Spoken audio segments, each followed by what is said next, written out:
어디로 가야, 무엇을 해야, 누구를 만나야, 어떤 예배 처소에 가야 나는 기름 부음을 받을 수 있을까?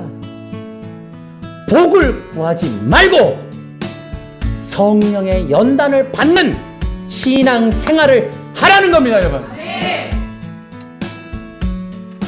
마지막 시대에 우리들이 진정한 부흥을 맞이하기 위해서 교회는 기름 부으심을 받아야 합니다. 그 기름 부으심을 받기 위해서 이제 우리가 그동안 이 마지막 시대 기름 부으심 시리즈로 계속해서 좀 강조했던 것 중에 하나는 교회의 갱신이에요. 스스로 자체적인 갱신을 해야 한다. 열왕기하 22장, 23장에 가면 요시야의 종교개혁이 일어납니다. 그 패턴이 있어요. 그 종교가 개혁이 되고 종교가 개혁이 되니까 민족이 변혁이 일어나요. 그 패턴은 첫째는 말씀을 율법책을 찾는 거예요. 그래서 율법책을 찾아요. 그리고 율법책을 읽습니다. 그리고 그 말씀을 나누어요. 그리고 나서 이제 교회를, 예배당을 갱신을 해요. 어떻게 하냐면 교회 갱신은 우상의 제단을 허물어요. 그 안에 있었던 잘못됐던 걸 다 허물어요. 그리고 나서 같이 그 백성들이 하나님 앞에 서서 언약을 갱신한단 말이에요. 물론 말씀을 찾고 말씀을 읽고 언약이 갱신되어지고 났을 때 또 이렇게 갱신하는, 교회를 갱신하는 일들이 일어납니다. 이게 패턴이에요. 오늘도 그와 같다는 거예요. 우리는 말씀을 찾아야 돼요. 성경 안에 있는 진리, 구원의 진리를 찾아서 함께 나누고 예수님의 피로 말미암아 십자가의 거룩한 대속의 희생으로 새 언약을 맺고 교회 안에 있는 우상의 제단을 허물어야 된다. 그 우상의 제단 중에 가장 강력한 아세라 목상, 이 바알 신상이 뭐냐? 인본주의와 율법주의. 이 세속주의가 문제가 된다는 거죠. 교회 안에 보이지 않는 이단 두 가지, 인본주의와 율법주의. 이것은 교회 안에 있는 이단이에요. 교회 안에. 그것들을 분별하고 구별하고 잘라내는 일이 쉽지 않단 말이에요. 그러면 어떻게 하느냐? 우리는 그 말씀의 검으로 잘라내야 돼요. 그래서 그 분별할 수 있는 관점을 그리스도의 복음으로 본 거예요. 그리스도의 복음이 제시가 되면, 그리스도의 복음이 내려가면, 그리스도의 복음의 빛이 비춰지면 교회 안에 있는 이단들이 드러난다는 거예요. 그 실체들이. 그럼 그리스도의 복음을 어떻게 보고 어떻게 회복할 것이냐? 그리스도의 복음을 무엇으로 볼 것이냐? 창세기를 본다는 거죠. 그 이야기는 이미 원형과 모형이라는 것으로 이 창세기에 있는 이 복음, 이것이 원형이에요, 원형. 이 원형을 회복하는 근원으로 돌아가서 창세기에 있는 복음을 다시 보는 거예요. 그런데도 이 보는 게 그냥 물론 보죠. 다 공부하죠. 신학자들도 많죠. 여기서도 문제가 되는 거예요. 어떻게 볼 것이냐? 어떻게 볼 것이냐? 그래서 그 성경을 우리는 특히 구약이라고 하는 사도들이 전했던 그 구약이라고 하는 복음을 우리가 회복하고 읽기 위해서 많이 읽지요. 많이 보겠죠. 책들도 엄청 많죠. 그러나 여기서 또 하나의 우리는 전쟁을 하겠다는 거죠. 구약을 읽을 때 우리는 문자적인 것과 인본적인 두 가지 요소, 창세기 3장에 사탄이가 썼던 두 가지의 강력한, 현혹하는 두 가지의 무기를 우리는 버리겠다는 거죠. 그리고 나서 성경은 그리스도 중심으로 봐야 한다. 바로 그거죠. 그래서 이것은 이미 성경 자체가 형성시켜 놓은 것들이에요. 이미 구약과 신약 자체가 시절과 날줄로 엮어 놓은 게 기독론적, 그리스도 중심적인 성경 해석을 스스로 해 놓았다. 요한복음에서는 예수님을 만나와 메추라기 사건과 연결해서 그 만나와 메추라기 당신 자신이기도 하며 그 만나와 메추라기를 내렸던 하나님이 예수님이다.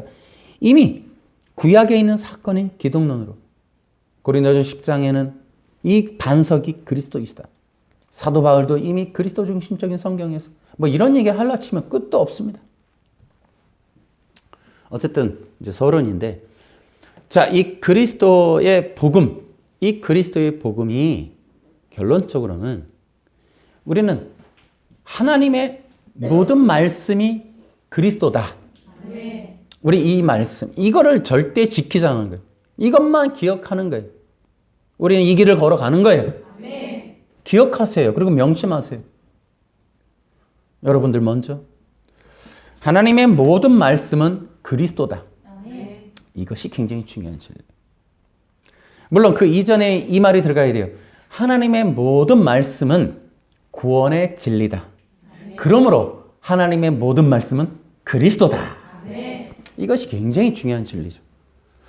자, 이러한 것들로 이제 성경의 전체적인 이러한 신학적 관점을 가지고 읽고 해석하고 적용하는 걸 이제 이 그리스도 중심적으로 보는 거예요. 이 일은 이미 너무나 많이 해놨어요. 많은 신학자나 설교자들이 해놨어요.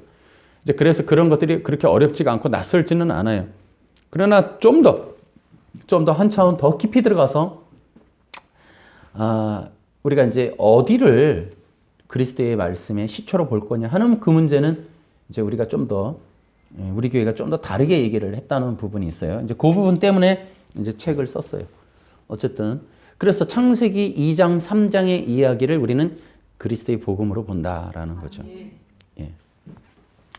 그래서 그 말씀이 이제 그리스도의 말씀이 부어지고 또 선포되어지고 그것이 이제 세워지고 전해질 때 그럴 때 영혼 구원이 일어나고 교회는 부흥이 임할 것이다 라는 거예요.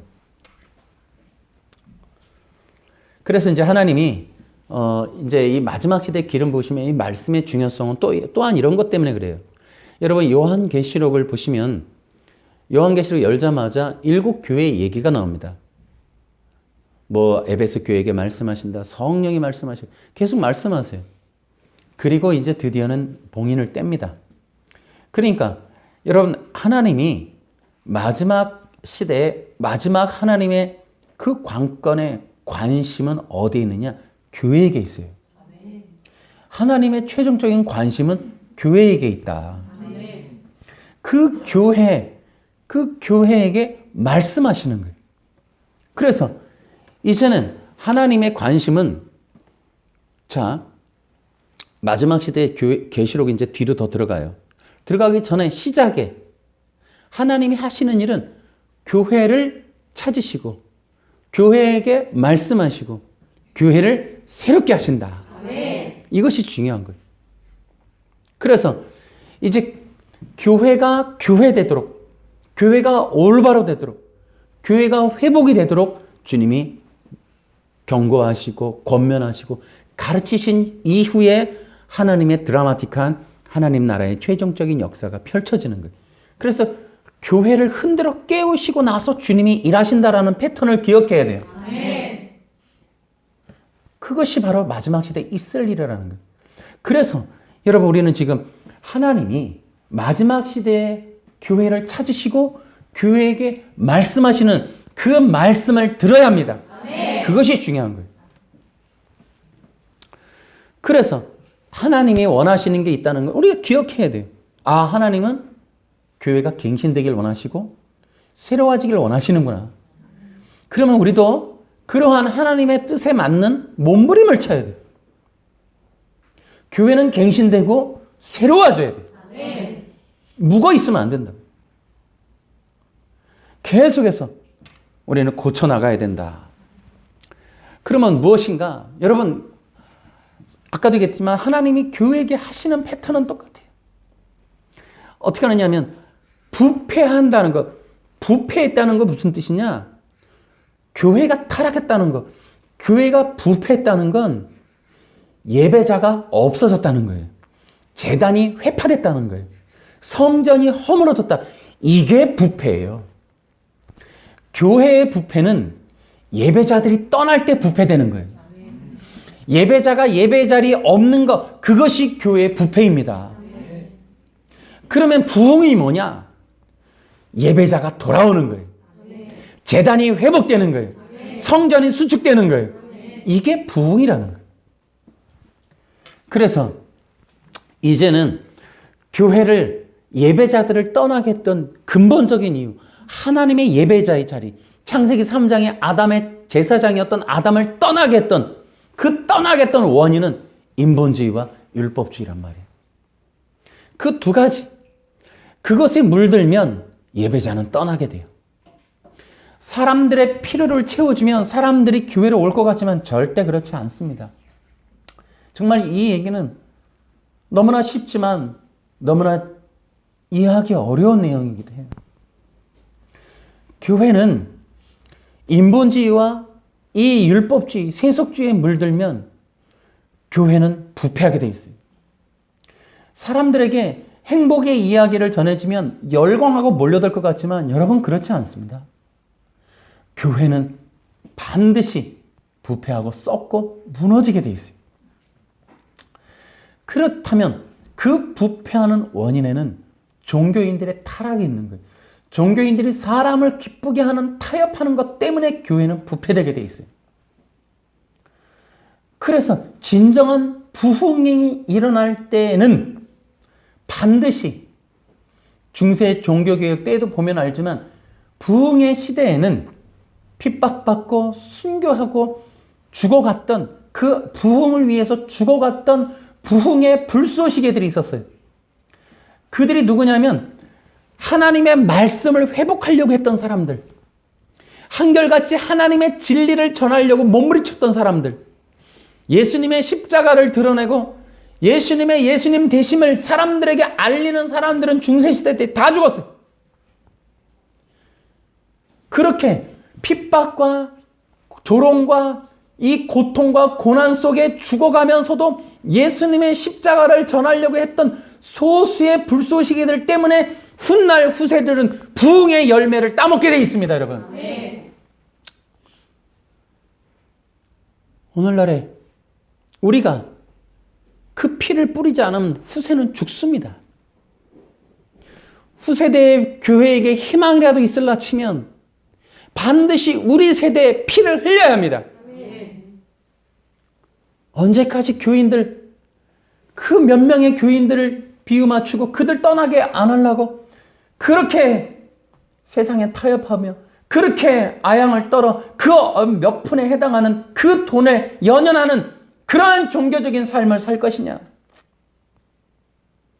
과감하게 목숨을 주님께 다 드리고 이 땅에서 오직 사람들이 듣든지 아니 듣든지 저들이 감동을 하든지 안 하든지 다음 주에 교회를 안 나오는 한이 있어도 진정한 그리스도의 복음을 전할 수 있는 핍박과 조롱을 담보 잡고라도 주님의 길을 몇 푼의 돈 몇 푼의 사례비 까짓것 버려버리고 주님의 길을 걸어갈 수 있는 그러한 불쏘시개들, 그렇게 죽어가는 존 후스, 사보나롤라 이런 사람들과 같은 그런 불쏘시개들이 오늘 있어야 되지 않을까 하는 생각을 저도 하게 되고 저에게도 깊은 도전이 되기도 합니다. 여러분들 성도들도 마찬가지예요. 여러분들도 부흥의 때의 영광을 보기 위해서 여러분들이 가지고 있는 욕구와 욕심에 대한 기대치를 내려놔야 됩니다. 네. 그런 걸 가지고선 절대로 부흥의 열매를 따먹을 수가 없어요. 그래서 오늘날에 우리는 이렇게 교회 갱신의 역사에 동참하지 않으면 마지막 시대에 기회는 없다. 이대로 흘러가서는 안 된다. 라는 걸 여러분 명심하시기 바랍니다. 네. 우리가 지난주에 이어서 이제 말씀에 대해서 우리 또 좀 더 배워야 돼요. 앞에서 좀 더 할 일이 있지만은 여기까지 이렇게 하고요. 우리는 이 마지막 시대에 교회가 교회되는 종교 개혁의 불씨가 되는 정말 결정타는 말씀입니다, 여러분. 마틴 루터가 로마서 1장 17절을 발견하고 그것을 세상에 소개할 때 종교는 개혁이 됐어요. 몇 마디의 복음을 세상 사람들에게 전하는 것만으로도 세상은 벌벌 떨었어요. 그 몇 마디의 복음이 세상에 선포될 때 그 당시에 복음이 무엇이냐? 여러분 시대마다 세상에 벌벌 떨었던 복음은 예수님의 십자가였어요. 이것이 무슨 의미를 담고 있냐면 창세기 3장 이후로 창세기 2장에 하나님의 말씀이 선포된 이후로 창세기 3장에서부터 나오는 또 다른 복음, 진정한 그리스도의 복음 옆에서 기생하면서 그리스도의 복음을 가리는 가라지의 역할을 하는 그 복음은 인본주의입니다. 인본주의라는 건 뭐냐? 인간의 힘으로 구원을 얻어낼 수 있다라는 주장이에요. 여러분, 왜 중세시대에 십자가의 복음에 열광했는가? 그 당시에 종교의 영이 깔아놓은 건 사람들이 행위와 공로와 노력과 뭔가 공헌을 하지 않으면 구원받을 수 없다라는 구원을 인간의 조건, 인간의 환경, 인간의 노력에서부터 찾았기 때문에 그 당대 중세시대 그 시대 자체가 구원의 길이 가로막혀 있었어요. 그래서 그 수많은 사람들은 종교의 짐을 지고 힘겨워했던 거예요. 그럴 때 십자가의 복음은 사람들에게 생수와 같았어요. 예수님을 믿기만 하면 구원받는다는, 예수님의 십자가만 선포되어지는 그 대속, 예수님의 십자가의 피를 통한 대속을 통하여 우리가 하나님 앞에 설 수 있다라고 하는 이 십자가의 복음이 그 시대를 강타하고 세상을 뒤집어 버리는 겁니다, 여러분. 네. 이런 의미에서 한 번 구원이 영원하지 않다라고 하는 알미니안 몇몇 신학자들과 유명한 사람들의 그렇게 인본주의로 이 구원의 길을 가로막는 이 시대의 진정 십자가의 복음의 가치는 여기에 있는 겁니다. 절대로 구원은 인간의 노력이 아니라 예수님의 십자가의 대속입니다. 아멘. 그것만이 인간이 구원받을 수 있는 유일한 길이에요. 그 복음, 그 한마디가 시대마다 세상이 어둡고 타락하고 눌리고 그렇게 잠겨지고 그렇게 세상이 종교의 영으로 뒤덮여 있을 때 그 시대마다 하나님이 던져주었던 그 시대의 부흥의 불쏘시기에 한마디의 복음은 예수 그리스도의 십자가였습니다. 아멘. 여러분, 교회 안에서 들려지는 그 대부분의 설교의 수많은 내용들이 인본주의라는 걸 여러분 기억하셔야 돼요. 교회가 마지막 시대에 다시 한번 500년 전에 그러한 놀라운 부흥의 역사를 경험하고 그러한 부흥의 결과로 하나님 나라의 회복이 이루어지기를 원하신다면 예수 그리스도의 십자가의 복음만을 전해야 하고 들으려 하고 그것을 말하기를 여러분이 기도해야 합니다. 아멘. 여전히 교회 안에서 성공과 복과 행복에 관한 비결들을 들으려고 교회에 간다면 여러분과 교회는 절대로 부흥이라는 걸 경험할 수가 없는 거예요. 인간의 최고의 성공은 구원입니다. 아멘. 인간의 최고의 선물은 성령입니다. 아멘. 인간의 최고의 행복은 하나님 나라의 아멘. 영생을 얻는 것입니다, 여러분. 아멘. 할렐루야. 아멘.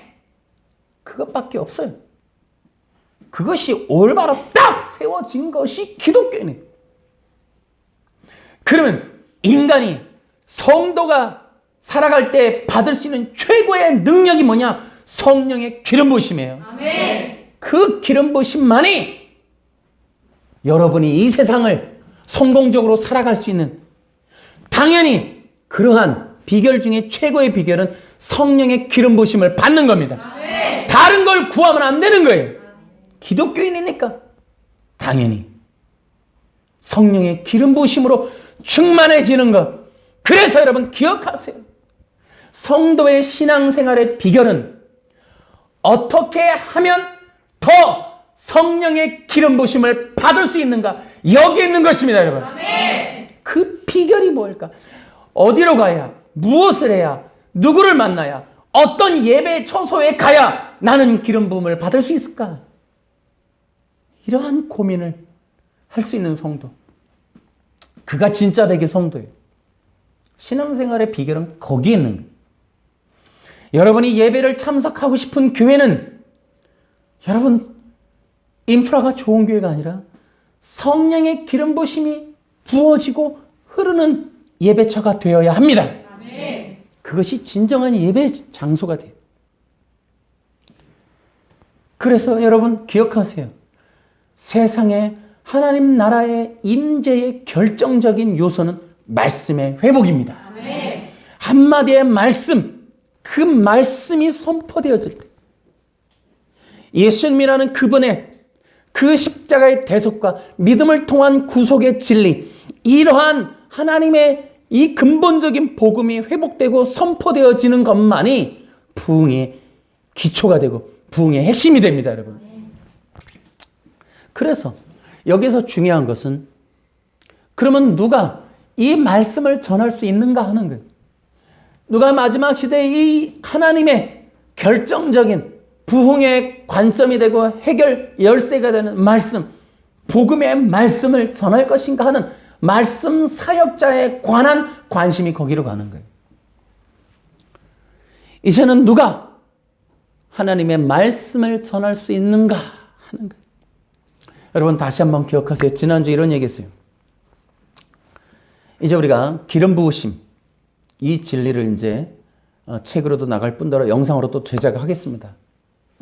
기름 부으심, 곧 그리스도.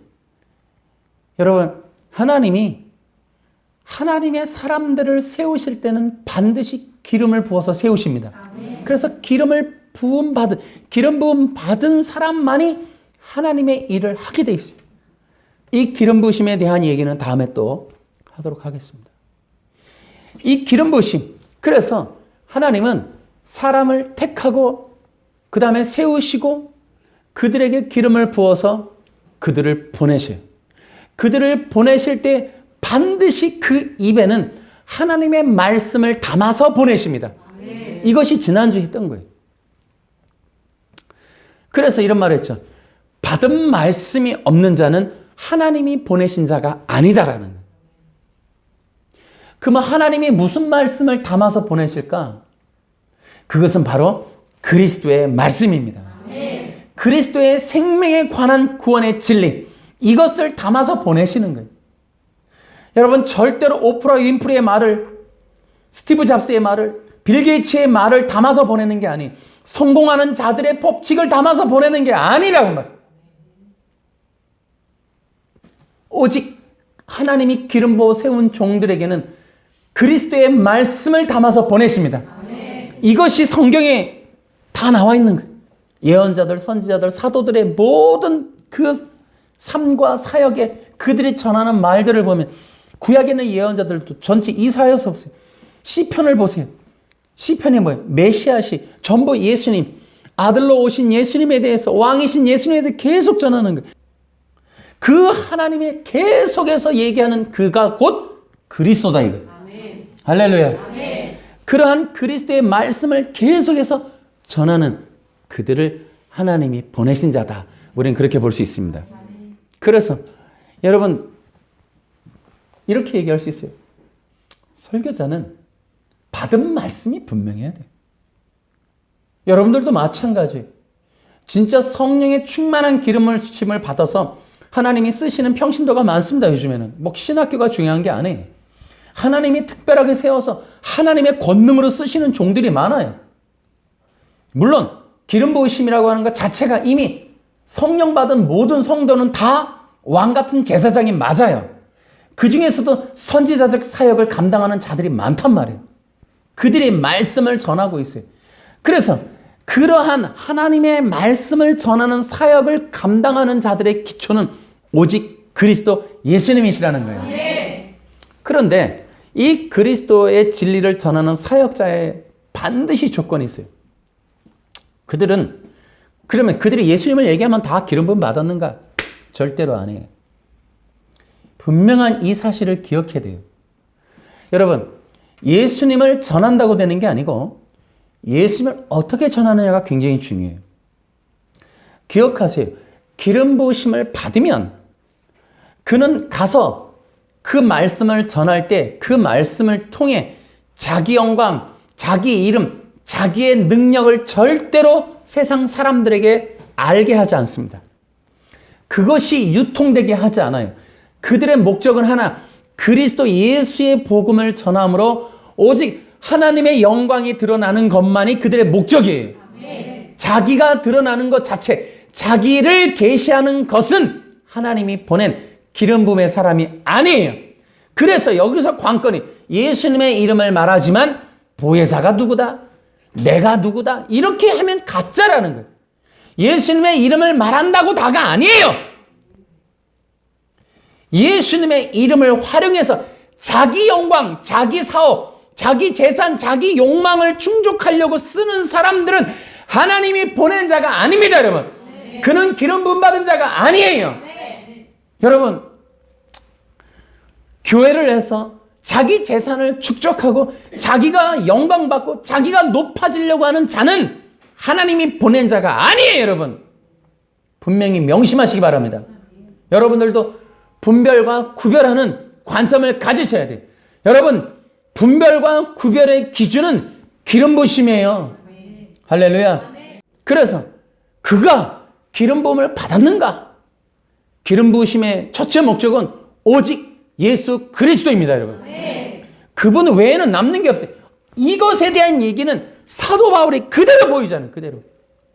예수님 외에는 알지 않기로 작정하고 예수님만이 자기의 전부가 되게끔. 그래서 자기는 죽고 오직 예수님만. 나는 날마다 죽노라. 나는 세상에 대해서 죽고 세상이 나를 대해 죽었다. 끝까지 자기 자신을 계시하지 않아요. 사도 바울은. 오직 예수님만을 높입니다, 여러분. 그리스도만을 계시하는 거예요. 그게 기름 부음의 특징이라는 거예요. 그래서 하나님의 말씀을 맡은 자로 살 때는 반드시 기름 부음 받아야 되고, 그 기름 부음의 결과물은 그 중보자가 아닌 오직 예수님만이 높아지는 것이어야 한다. 이것을 여러분이 기억하시오. 그러면 말씀 사역자가 진짜 중요한 조건은 무엇일까? 첫 번째로 기름 부음을 받아야 돼. 지금 얘기했죠. 그 기름 부음을 받아야 돼. 그러면 이렇게 여러분 궁금해해야 돼요. 누가 그런 기름 부음을 받을 수 있을까? 하나님이 혹시 선택하는 기준이 있나? 있어요. 하나님이 좋아하는 사람이 있나? 있어요. 누가 이런 기름 부음을 시대적으로 받았을까? 여러분, 몇 가지를 얘기를 드리면, 첫째로 성품적인 것도 중요합니다. 이것은 저는 늘 강조해요. 성품이요? 그럼 착해야 돼. 그런 게 아니고, 여러분 보세요. 하나님이 다윗을 택할 때 내 마음에 맞는 자, 합한 자라고 그랬어요. 그리고 한나가 기도할 때 마음이 통한 것뿐이다 그랬어요. 하나님과 마음이 합하고 통한 자가 분명히 있습니다, 여러분. 하나님과 마음이 합하고 통할 수 있는 성품을 가진 자를 하나님이 찾으시는 거예요. 그러면 그런 성품이 있는가? 있어요. 하나님의 기름 부으심이 흐를 수 있는 성품이 있어요. 그럼 기름 부음을 받을 수 없는 사람을 먼저 말해볼게요. 첫째는 창세기 3장에 보면 사탄의 성품이 나와요. 간교한 자라. 여러분, 간교한 자는 절대로 하나님의 기름 부음을 받을 수 없어요. 그럼 간교하다는 것을 우리가 한번 보면, 우리 거기서 우리가 한번 볼 수 있어요. 그 성경을 통해서 간교함이라는 건 이런 거예요. 모략을 갖고 있는 것, 성경에 나와 있으니까. 그 다음에 회방하는 것, 그 다음에 자기가 원하지 않는, 자기가 바라지 않는 것들이 있다면 그것들을 깨부시기 위해서 수단과 방법을 가리지 않는 사람들, 이런 게 간교함이에요. 그 다음에 하나 더 한다면 남을 해하려는 마음이 있는 사람은 안 돼요. 두 마음을 품는 자, 이런 자들은 기름 부음을 받을 수 없어요. 근데 재미난 거는 이런 성품은 하나님께도 쓰임받지 못하지만 세상에서도 좋아하지 않아요. 이중인격자, 간교함을 가지고 모략을 가지는 자, 뭔가 뒤에서 꾸미는 자, 그리고 결정적으로 뱀이 하는 일은 예수님의 발 뒤꿈치 무는 것. 발 뒤꿈치 무는 게 뭐냐? 이렇게 보는. 저는 그 책에 썼어요. 발 뒤꿈치 무는 걸 잘 몰라 하는데 그게 십자가에서 죽음을 얘기하는 게 아니고, 발 뒤꿈치를 문다는 건 뭐냐면 고대 근동 당시에 쓰이는 용어로 이게 배신하는 거예요. 배신. 뒤통수를 때린다는 의미예요. 그러니까 뱀의 특징이 뭐냐면 뒤통수 때리는 거예요. 배신하는 거란 말이에요. 뒤에서 그 사람을 해하는 거예요. 그래서 그 사람이 누구냐? 지도자, 인도자, 자기의 권위자, 이들을 대적하고 배신하고 그들을 모략하고 그들을 넘어지게 하는 자, 그들은 절대로 하나님 앞에 쓰임받지 못합니다. 성품도 보세요, 하나님이. 그런데 그 성품은 뱀의 성품이에요. 간교함. 그 간교함에 또 하나 그 특징이 있어요. 간교함은 또 누가 갖고 있었냐? 예수님이 마태복음에 독사의 자식들이라고 얘기했던 사람들이 있어요. 뱀의 자손. 그게 누구냐? 율법주의. 바리새파 율법주의자들. 바리새파 율법주의자들의 특징이 뭐냐면, 여러분 성경에 나오죠. 율법주의의 특징이 뭐예요? 외식과 가식이에요. 외식하는 거예요. 외식이 뭐예요? 겉과 속이 다른 거예요. 그러니까 이렇게 겉과 속이 다른 성품을 가진 사람은 하나님의 마음에 합할 수가 없어요. 그가 아무리 능력 있고 돈 있고 권위가 있고 뭐 큰 사업체를 가지고 권력 있고 뭐 이런 거 해도요. 부러워하지 마세요. 두 마음을 품고 배신을 하고 대적을 하고 자기 권위자를 습관적으로 곤란하게 만들고 넘어지게 하고 괴롭히고 그들을 배신하는 자는요. 하나님 앞에 쓰임받지 못하는 게 아니라 사탄의 성품을 가진 자들이에요. 이런 자들은 부러워하지도 마세요. 그들의 성공을 절대로 넘보지도 마세요. 하나님께서 쓰지 않는 사람은 세상도 그들을 버리게 되어 있습니다. 그래서 간교한 성품을 가진 것들은 절대로 안 된다. 여러분 둘러보셔야 돼요. 두 번째로는 어떠한 사람을 쓰지 않는가? 자신을 높이는 자, 교만한 자를 쓰지 않아요. 이게 이제 사울 왕과 같은 사람들이에요.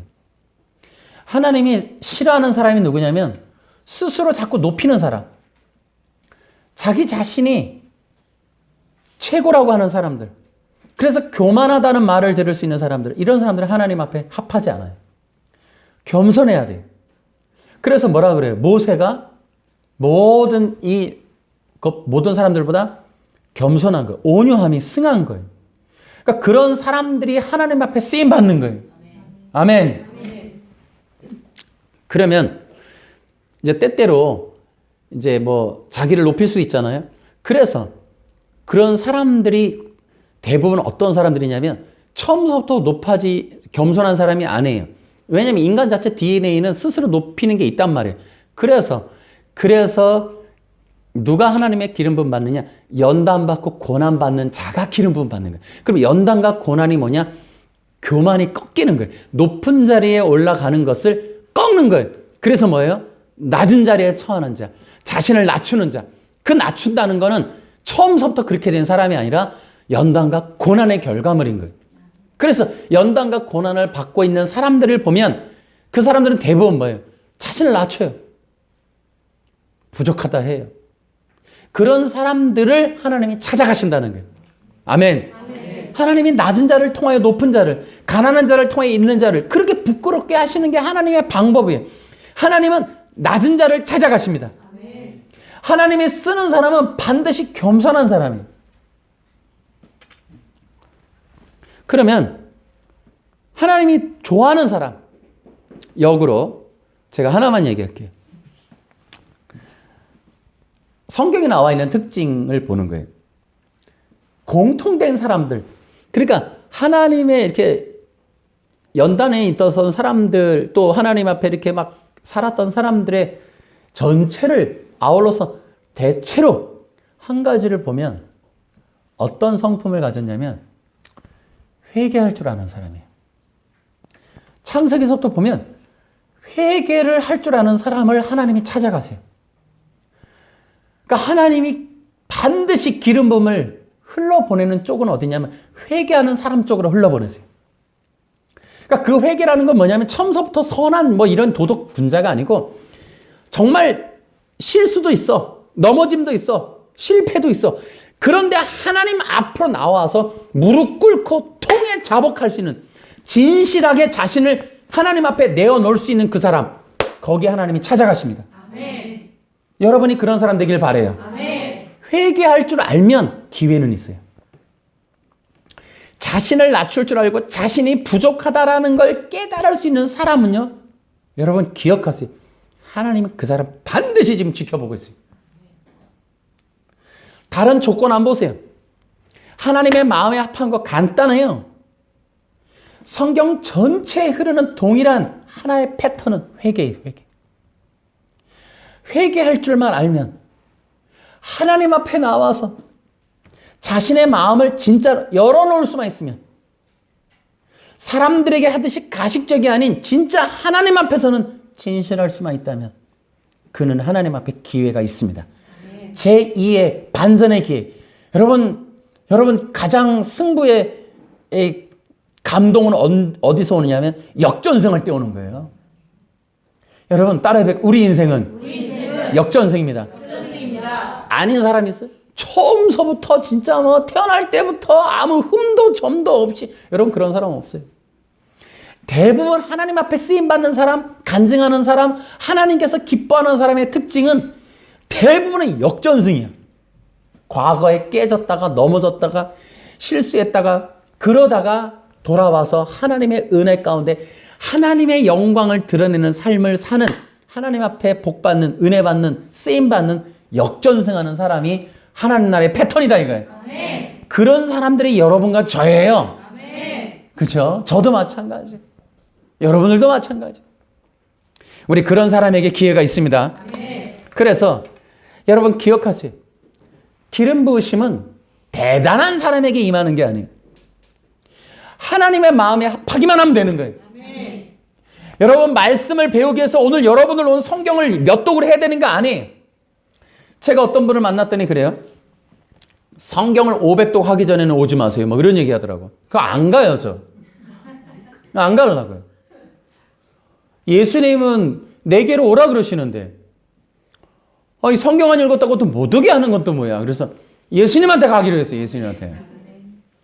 어쨌든 살면서 깨닫는 건 예수님밖에 없다는 거예요. 희한하더라고. 세상 어떤 사람, 어떤 지도자, 어떤 그런 교양 있는 사람 만나도 실망과 또 마음의 상처뿐이. 우리는 항상 기억해야 돼. 예수님밖에 없어요. 모든 사람을 만날 때 기억하세요. 내가 사랑해 주러 가야 한다. 사랑을 나눠주러 가야 한다. 기름 부음에 유통하러 가야 된다. 이런 생각을 하는 게 편해요. 세상 어떤 권위자, 부자, 아무 소용없어요. 세상 모든 사람들은 절대로 자기중심적이기 때문에 나를 위해서 존재하지 않아요. 그런 생각을 가져야 돼요. 그리고 누군가를 만나면 항상 사랑하고 기름 부으심이 흘러가도록 여러분이 그러한 중보자적인 사명감을 가지고 세상 속에 가셔야 됩니다. 그게 기름 부으심이에요. 여러분들은 어디든지 세상에 나가는 거예요. 기름 부으심을 갖고 나가는 거예요. 여러분들이 하나님의 사랑을 받은 자들이에요. 기억해야 된단 말이에요. 그래서 그런 사람들 세상이 지금 기다리고 있다. 그러면 이제 그런 사람을 택해요. 성품을. 그러면 이제 하나님이 말씀을 주세요. 그 말씀 우리 갈라디아서 한번 볼게요. 갈라디아서 1장 11, 12절 시작. 형제들이여 내가 여러분에게 전한 복음은 사람들에게서 나온 것이 아니라는 것을 알기 바랍니다. 그것은 내가 사람에게서 얻은 것도 아니고 사람에게서 배운 것도 아닙니다. 그것은 예수 그리스도께서 내게 보여주신 것입니다. 아멘. 또 16절 시작. 그래서 나는 하나님의 아들에 관한 복음을 이방인에게 전하게 하시려고 하나님께서 그 아들을 내게 보이셨습니다. 하나님께서 나를 부르셨을 때 나는 어떤 혈육을 통해서도 가르침이나 도움을 받지 않았습니다. 한 절 더. 나보다 먼저 사도가 된 사람들을 만나기 위해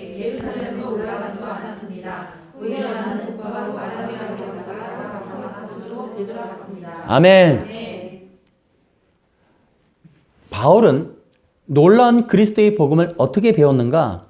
하나님 예수 그리스도로부터 직접 받았다, 보았다라는 거예요. 그래서 자기는 이 진리를 배우려고 다시 혈육을 통해서 배우지도 않았고 나 그러면 예수님 만났던 사도들을 만나야지 그러려고 사도들을 만나지도 않았다는 거예요. 그래서 자기의 복음이 예수 그리스도로부터 왔다는 것에 대해서 이것을 지키기 위해서 자신은 계속 실제로 예수님에게 부름받은 사도다 이렇게 얘기하고 그 사도성은 사도들로부터 온 게 아니라 예수님부터 직접 왔다. 그러면 사도성을 어디서 두냐? 그리스도의 복음을 배운 것으로 보는 거예요. 그리스도의 복음을 그럼 어떻게 배우느냐? 예수님께 직접 배웠다는 거예요. 아멘. 아멘. 이것이 굉장히 중요한 이유예요. 이렇게 말씀은요, 받는 거예요. 말씀을 연구도 하고 하지만은 실제로 인간의 힘으로 연구해서 아는 건 한계가 있어요. 그것은 자칫하면 교만해질 수가 있어요. 그러나 여러분 명심하세요. 내가 연구하고 공부하는 것도 엄밀히 말하면은 하나님이 보여주시고 열어주시는 한계 내에서만 가능한 거예요. 아멘. 그래서 실제적으로는 하나님이 보여주셔야 돼요. 아멘. 그러면 하나님께 불름받아서 하나님 앞에 그 말씀을 받기 위해서 그 자세가 있어요. 그 자세는 두 가지예요. 여러분, 말씀을 받는 자세, 말씀을 깨닫는 자세, 성경을 읽을 때 필요한 것 두 가지, 충성과 순종이에요. 자, 지난주에도 얘기했어요. 충성은 이유 불문. 또 하나, 충성의 요소는 나를 이끄는 주인에 대해서 변절하지 않는 게 충성이에요. 그래서 이 충성은 간교함하고 대립돼요. 절대로 주인을 배신하지 않아요. 이유 불문하고 끝까지 주인을 신뢰하는 것. 그게 뭐다? 충성. 이유 불문이라고 그랬어요. 이걸 첫 번째 붙이는 거예요. 주인이 내가 잘해주던 안 잘해주던, 주인이 세상 사람들이 욕하든 욕하지 않든, 내 주인이 실패했던 실패하지 않았던, 그가 위기에 처했던 위기에 처하지 않았던, 나는 나의 주인이 명령하기 전까지는 그에 대한 신뢰를 버리지 않는 것. 이것의 대표적인 사람이 구약의 요셉, 그 다음에 다니엘. 하나님의 기름 부으심, 하나님이 함께 하셔서 형통하였더라라는 이야기를 듣는 사람들의 특징이 충성이 있어요. 충성. 그래서 여러분, 충성스러움을 마음을 가지면 군중에 휩쓸리지 않아요. 저 사람이 그랬대, 와, 이런 거 안 한단 말이에요. 나는 끝까지 내 자리를 지키는 거예요. 아멘. 그 사람의 잘못이 드러나도, 내 주인의 잘못이 드러나도 내 주인이 명령하기 전까진 나는 그를 신뢰하는 거예요. 아멘. 만일 내가 그와 함께 있을 만하지 않으면 내 주인 되시는 주님이 나를 다른 데로 옮긴단 말이에요. 아멘. 할렐루야. 아멘. 이것이 또한 빌레몬서의 이야기이기도 해요. 충성에 관한 이야기. 이런 것들을, 이러한 성품이 말씀을 받는 데에도 필요하다는 거예요. 그래서 여러분, 말씀을 받을 때에도 항상 이스라엘이라고 하는 나라 특징이 그거기도 해요. 여러분, 아브라함이라는 사람도 마찬가지. 그 충성함이라는 게 정말 대단해요. 두 번째는 순종이에요. 자, 순종의 뜻은 이렇게 간단하게 성경적으로 얘기할게요. 순종은 갈 바를 알지 못하고 따라가는 거예요. 그래서 이렇게 얘기할게요. 갈 바를 알지 못하고 약속 따라 살아가는 것. 갈 바를 알지 못하고 약속을 따라 살아가는 것. 이게 뭐다? 순종이에요. 순종. 여러분, 기독교인 생활을 함에 있어서 이러한 두 가지의 내면적인 영성이 일이 중요하다는 것을 좀 기억해야 돼요.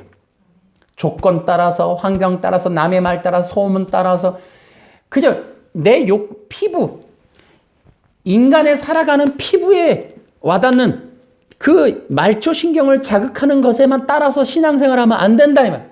아멘. 하늘로부터 하나님이 심어주는 성령의 기름 부으심 안에 들어오는 이 9가지의 영양분, 내지는 11가지라고도 말하는 분이 있는데 12가지라고도 말하는 이 성령의 열매 부분. 그래서 기름 부으심이 임한 사람들이라면 최소한 이러한 내면에 구축되어야 될 이런 영성적인 부분을 중요하게 여길 수 있어야 된다. 그러나 그렇지 않단 말이에요. 사람들은 당장 오늘 보여주는 축복, 내게 이득이 될까 안 될까에 관련돼서 교회나 기독교와 하나님을 판단, 가늠, 심판, 정죄 판단하기 때문에 안 된다 이 말이에요. 안 된다. 그래서 성도들이라면 성령의 그 기름 부으심 안에서 세상에서 보기에는 하찮게 보이는 충성이라는 순종 이런 부분, 돈으로도 평가할 수 없고 성공하는데 굳이나 필요할 것 같지도 않고 취직하고 결혼하는데 굳이나 그런 게 필요하지 않을 것 같은 그런 요소들에 우리는 이것이 금은보화라고 판단하고 가치 있게 추구하고 그런 걸 소망하는 마음을 가진 자를 기독교인이라 그런다고요. 아멘. 그런데 생각해 보세요. 충성이라는 것과 순종이라는 요소는 신앙생활할 때 하나님과의 관계, 기름 부으심을 더 증가시키고 기름 부음 안에서 능력 있는 삶을 살게 하는 기초적인 능력도 되지만 결혼생활, 사회생활, 직장생활 할 때도 어마어마하게 사랑받고 굉장히 칭송받을 수 있는 요소 중에 하나란 말이에요. 성령의 열매가 열린 사람치고 세상에서 싫어하는 사람이 없어요. 그러한 것들을 가치 있게 보고 그런 걸 추구하고 그런 능력을 얻기 위해서 기도하고 그런 능력을 위해서 훈련을 받을 수 있는 그게 기독교인이지. 그게 진짜 되게 신앙생활이죠. 재미 따라서, 환경 따라서, 이득 따라서 그렇게 하는 게 아니고. 자, 두 가지.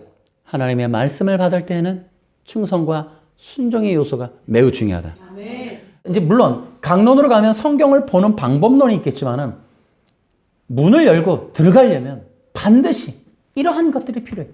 그러면 기대하세요. 여러분이 신뢰하란 말이에요. 끝까지 견디는 힘. 하나님이 나를 명령해서 가라 하기 전까지, 떠나라 하기 전까지, 움직여라 하기 전까지 그 자리에서 진짜 굳은 살 베길 때까지. 제가 그랬어요. 무릎에서 굳은 살이 있었어요. 2시간, 3시간씩을 매일 앉아 있었거든. 나는 몰랐어요. 그렇게 된지를. 그냥 그런가 보다 했어요. 지금은 좀 무릎이 좀 아파서 좀 그렇지만은 그때는 2시간, 3시간을 그냥 앉아 있었어요. 기도를 하든 잠을 자든 잡생각을 하든 그렇게 앉아 있다 보니까 와, 굳은 살이 베기더라고. 그렇게 정말 기다리는 거예요. 기다림의 훈련이 필요하고 기도하는 그런 훈련도 필요해. 참고 견디는 훈련이 필요해. 신앙생활은 기다림이에요. 기다림. 기도하고 빠바바박 안 열려요. 기도도 응답의 기다림이 있어요. 인내하는 게 필요해요. 여러분, 아브라함이 이삭이라는 자손의 약속받고 별을 보면서 약속한 지가 언제인데 어째 약속이 안 이루어진다요. 얼마나 24년 갔어요. 24년. 24년을 가니까 이제 믿음이 약해지는 거예요. 그런 일이 벌어지는 거죠. 근데 그 믿음이 결국에는 끝까지 견디는 힘인 거예요. 아멘. 아멘. 그래서 약속이 더디다 해도 그 약속을 믿고 기다리는 거예요. 그게 믿음이에요. 아멘. 그러한 요소들이 필요해요. 신앙생활은 기다림이 있어, 기다림. 그런 것들을 할 때 하나님이요, 그 다음에 말씀을 열어주십니다. 아멘.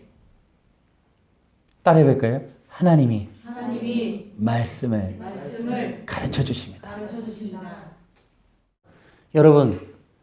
여러분은 하나님으로부터 말씀을 가르침 받으시기 바랍니다. 아멘. 여러분, 가장 완전한 스승님은 성령님이세요. 아멘. 그 성령님이 우리를 직접 말씀을 가르쳐 준다. 여러분, 얼마나 진짜 이거 놀라울 일이고 감동스러운 일입니까? 성령의 지도와 인도함을 받아 성경을 깨닫는 건 기쁨입니다, 여러분. 아멘. 그런 일이 왜 없어요? 있습니다. 성령님이 알려주시는 깨달음이 있습니다, 여러분. 아멘. 하나님이 직접 우리 가운데 찾아오셔서 직접 하나님의 말씀을 알도록 깨닫게 하시고 배우게 하시고 그것을 이야기하시는 것 성령의 사역입니다. 아멘. 그렇기 때문에 여러분 기억하세요. 여러분이 준비만 하시면 저도 마찬가지. 이 시대가 그러한 주의 종들을 많이 배출하고 기다리면 하나님은 말씀을 가르쳐 주십니다. 그래서 그런 자들에게 이제는 하나님이 그 주의 말씀을 가르쳐 주시는 훈련에 들어가요. 그런데 여러분 명심하세요. 하나님의 말씀을 얼만큼 가르쳐 주느냐? 이해할 수 있을 만큼, 받을 수 있을 만큼, 여러분이 그것을 전할 수 있을 만큼 부어주십니다. 그게 모세와 바울이에요. 지금도 바울 어떻게 해요? 하나님이 보여주셨다 그랬죠? 히브리서 8장에 가면 하나님이 모세에게 보여주세요. 하나님이 직접 보여주시는데 어떻게 해요? 이해하고 깨달을 수 있을 만큼 보여주시는 거예요. 왜 그러냐면 모세와 바울의 특징은 그 당대의 최고의 석학이었어요. 정말 대단한 사람들이었어요. 하나는 정말 두 개, 다국적인 세계화된 사람, 그 사람에게 하나님이 그리스도의 복음을 깨닫게 하는데 완전히 율법에 능통한 그런 자에게 하나님의 말씀을 가르쳐 주시고, 모세도 애굽이라고 하는 당대 최고 세계화된 도시 가운데에서 왕에서 모든 학문을 다 배우며 자랄 때 그에게 그리스도의 말씀을 그때 전해 주십니다. 그럴 때 하나님이 크게 쓰시는 거예요. 여러분, 우리도 그러한 하나님의 말씀을 받을 수 있을 만큼, 이해할 만큼, 전할 수 있을 만큼 주님이 부어주십니다. 가르쳐 주셔도 전할 수 있는 능력이 안 되면 안 돼. 그거를 말할 수 있는 능력도 안 되면 안 된다고. 그래서 받을 수 있을 만큼, 이해할 만큼, 전할 수 있을 만큼 부어주세요. 그러니 여러분, 더 충성하시고 더 순종하세요. 그래서 하나님의 말씀을 읽는다? 충성하세요. 하나님의 말씀을 가르침 배울 때 어떠한 하나님의 코스가 있고 과목이 있고 그러한 시간의 흐름이 있고 그러한 요구가 있을 때도 순종하십시오. 그런 충성과 순종이라고 하는 것들이 없이 그저 내가 이해할 때만, 기분 좋을 때만, 그저 내가 그냥 환경이 될 때만 이렇게 해서는 안 된다 이 말이에요. 그러니까 성도들이 신앙생활도 마찬가지. 환경이 되고 시간이 되고 이런 거 따지지 말고 충성과 순종이라는 거를 새기란 말이에요. 그럴 때 주님이 그들에게 더욱더 많이 부어주시는 거예요. 그래서 이유를 조건 안 따지는 거예요. 저 할 수 있는데요? 저 할 수 없는데요? 이런 거 안 하는 거예요. 돈 있는데요? 없는데요? 이거 안 하는 거예요. 충성이라는 걸 하는 거예요. 칼 하나 주고 북한 넘어갔다 와. 가는 거예요. 밥이요, 돈이요, 환경이요, 누구 동지는요, 특공대는요, 뭐 장비는요, 총은요. 그런 거 없어. 그럼 가는 거예요. 마찬가지 우리에게도 하나님의 명령에 토달지 말고 Yes, sir! 하고 달려갈 수 있는 그런 마음. 그렇게 받을 수 있는 마음으로 끝까지 충성. 성경을 읽고, 듣고, 배우고, 말씀을 사모하고, 말씀을 기다리고, 말씀에 기도하고. 그러면서 저는 말씀 기도도 했다고 그랬죠. 그래서 이 말씀에 기도, 말씀 기도로 하는 거예요. 성경으로 기도하는 거예요. 요절마다 기도하는 거예요. 요절로. 있어요. 전에도 얘기 드렸듯이. 요절, 말씀 기도로 하는 거예요. 그래서 이 성경 아무데나 저는 시편 꺼내놓고 시편 1편부터 하나님 내가 여호와의 주야로 묵상하는 자가 되게 해주시고 하나님께서 나에게 하나님의 은혜 가운데 복 있는 자가 되게 해주시고 이걸 구구절절히 다 아는 거예요. 성경 시편 다 꺼내놓고 다 아는 거예요. 그 말씀 기도를 하는 거야. 말씀이 내게 이루어지게 말씀이 허락하는 거를 그것을 하나님이 내게 부어달라고 말씀 기도를 하는 거예요. 그럴 정도로 충성을 하는 거예요. 그래서 말씀에 충성할 때 여러분 하나님의 말씀에 기름 부음이 부어집니다. 그런 사람들을 쓴다 이 말이에요. 그리고 나서 그들을 훈련한다. 그래서 그들에게 이제 명령을 하세요. 말씀을 읽어라. 말씀을 배워라. 그리고 나서 이렇게 해요. 말씀을 가까이 하라. 아멘. 그래서 말씀을 가까이 하게 돼. 그래서 말씀에 배우게 되고. 근데 말씀을 배울 때에는 반드시 하나님이 하시는 방법이 있어요. 말씀을 배울 때 하나님은 어떠한 것을 하느냐? 말씀을 가르치는 인도자를 세우세요. 근데 여러분이 기름 부음이 있으면 그 기름 부음에 합한 지도자를 세워요. 중학생한테 초등학교 교사를 보낼 리가 없어요. 주님이 너무나 잘 아시는데. 내가 고등학생인데 초등학교 교사를 보내지 않아요. 거기에 맞는 사람 보낸단 말이에요. 그게 성령님의 역할이에요. 그래서 내게 맞는 지도자를 보내주시고 거기에 맞게끔 하세요. 여러분 제발 기존의 교회 성도들이 신천지나 이런 걸 분별할 수 있으면 좋겠어요. 여러분 그래서 성령의 기름 부음 안에 충성하는 신앙생활을 하셔야 돼. 오직 예수님만 붙잡아야 돼. 그럴 때 여러분 흔들리지 않는가. 그리고 명심하세요. 지도자는 내가 택하는 거 아니에요.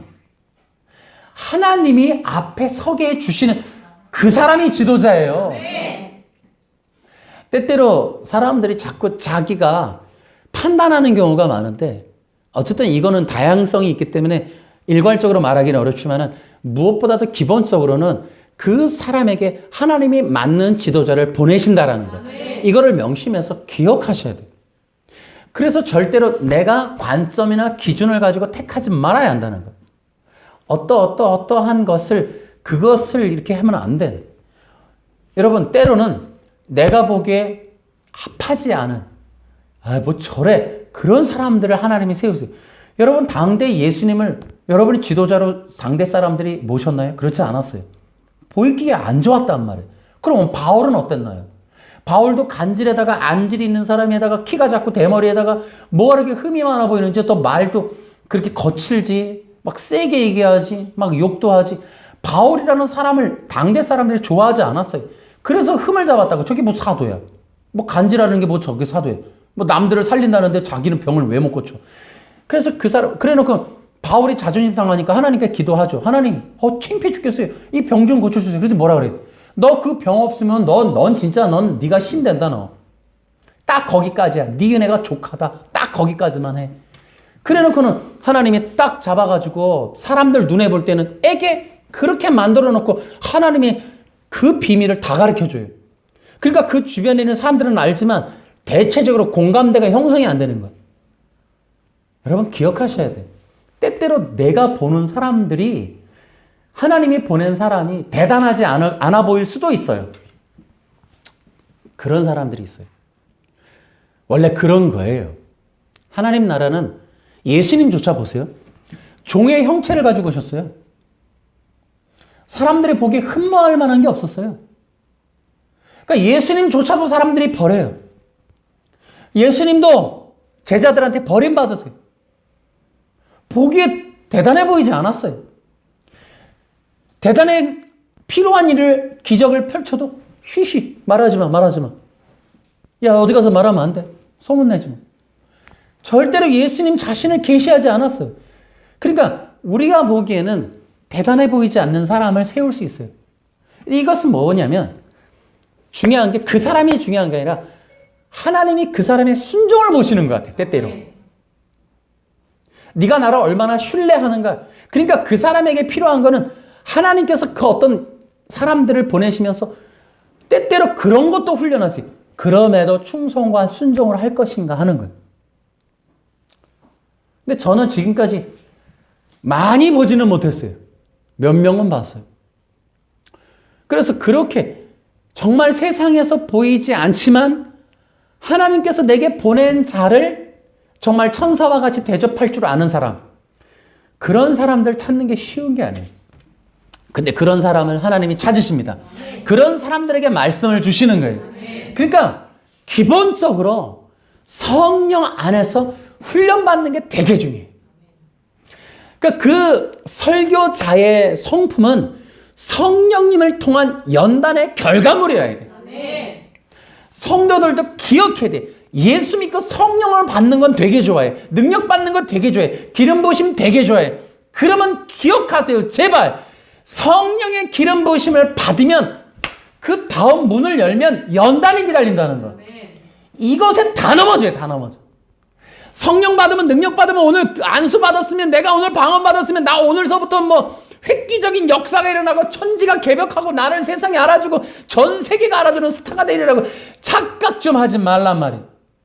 그 다음날 아침에 눈 뜨면 시작되는 건 예상치 못하는 어마어마한 일들이 벌어진다는 거.